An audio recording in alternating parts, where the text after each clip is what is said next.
Halo saudara, dalam renungan Advent kita hari ini, kita akan membaca dari Yohanes pasal 3 ayat 30. Ia harus makin besar, tetapi aku harus makin kecil. Nah, ayat ini sangat populer, ini ungkapan dari Yohanes Pembaptis. Ini kita pasti semuanya amini, Tuhan makin besar, aku rela makin kecil. Tapi kita perlu jujur, dalam prakteknya ini bukan hal yang bisa alamiah terjadi dalam hidup kita.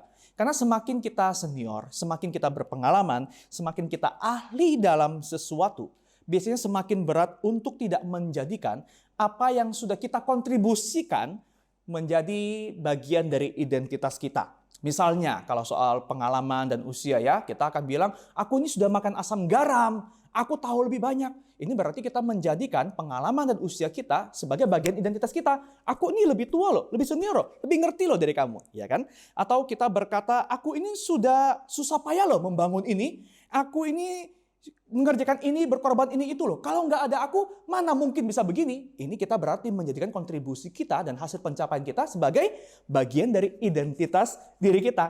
Intinya, semakin kita mencapai hal-hal yang besar, semakin hal-hal itu berpotensi melekat menjadi identitas kita.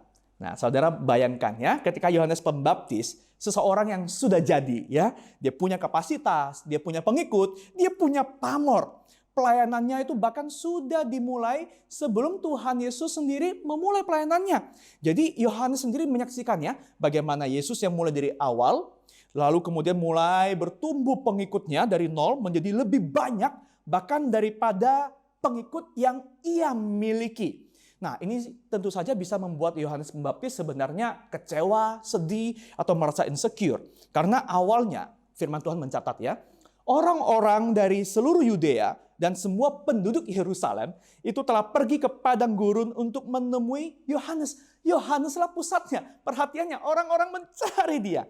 Tetapi Alkitab juga mencatat bahwa ketika Yesus sudah melampaui Yohanes dan pengikut Yohanes bahkan berpindah menjadi pengikut Yesus, Yohanes itu sangat jelas tentang identitas dirinya.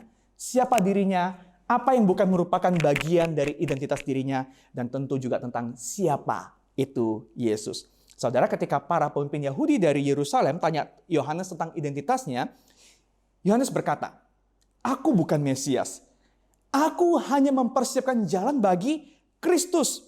Ya, aku memang bisa membaptis dengan air, tapi ia yang akan datang akan membaptis dengan api. Statusku itu jauh lebih rendah daripada dia yang akan datang. Bahkan membuka tali kasutnya pun aku tidak layak. Jadi Yohanes dari awal tahu, aku ini peranku cuma menunjuk kepada Yesus, anak domba Allah yang akan dikorbankan, yang akan menghapus dunia ini, dan yang akan membaptis dengan kuasa Roh Kudus. Aku ini cuma mempersiapkan saja. Kemudian ketika para pengikut Yesus telah melampaui jumlah pengikut Yohanes, Yohanes bahkan berkata, justru ini adalah hal yang sudah sepatutnya, sepantasnya akan terjadi. Yohanes bahkan menggambarkan dirinya sebagai sahabat dari mempelai laki-laki. Nah, dalam budaya adat kuno orang Yahudi ya, seorang sahabat mempelai laki-laki itu biasanya akan menemani sang mempelai laki-laki bahkan sampai ketika sang mempelai itu masuk ke ruang pengantin. Nah, sahabatnya ini akan jaga di depan pintu dan ikut mendengarkan kebahagiaan sahabatnya. Sang mempelai pria itu menikmati malam pertama. Wow, saudara. Jadi tidak ada perasaan insecure di sini. Sang sahabat tahu yang menikah yang berbahagia, yang punya mempelai perempuan adalah sang mempelai laki-laki. Saudara yang dikasihi oleh Tuhan, sesungguhnya bagi kita untuk bisa menjadi kecil dan Tuhan menjadi yang paling besar, itu mestinya adalah sesuatu yang wajar dan seharusnya. Inilah fakta. Kita ini kecil, kita ini manusia. Tuhan itu besar. Ini wajar kan ya? Tetapi buat Tuhan Yesus yang besar, rela menjadi kecil, hina, bahkan mati di atas kayu salib. Ini adalah pengorbanan yang tak terkira, yang tak pantas kita terima. Namun toh ia berikan kepada kita. Saudara, inilah anugerah. Tapi ini juga teladan bagi kita. Saudara, mari kita kenali identitas kita. Apa sih yang membuat kita sering berpikir bahwa aku adalah berdasarkan mungkin pekerjaanku, usiaku, pencapaianku, uangku, statusku, popularitasku, bahkan mungkin pelayananku? Adakah hal-hal yang kita capai, yang kita dapatkan dalam hidup justru membuat kita merasa Hansun ini adalah seorang hamba Tuhan?